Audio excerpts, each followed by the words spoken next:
अस्सलाम वालेकुम पाकिस्तान, क्या हाल है आपके।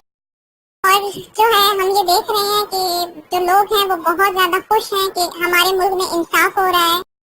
पनामा के केस में हमारे इमरान खान साहब की बड़ी घात है इसमें ना। मगर अब हमारी इमरान खान साहब से मुअद्दबाना इल्तमास है कि इस तारीखी मौके पर कोई शादी वादी वाली चावल ना मार देना।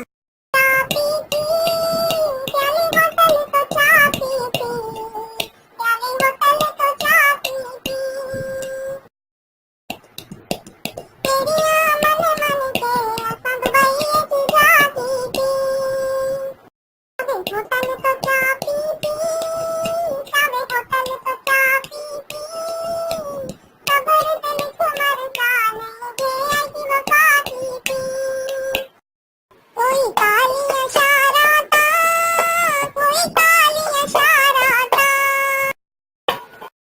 लब गई रह गया नवाज तेरे बच्चे अब ये क्या बाता। सबूत लब गई रह गया नवाज तेरे बच्चे अब ये क्या बाता। गली गली में शोर है पूरा खानदान चोर है, गली गली में शोर है पूरा खानदान चोर।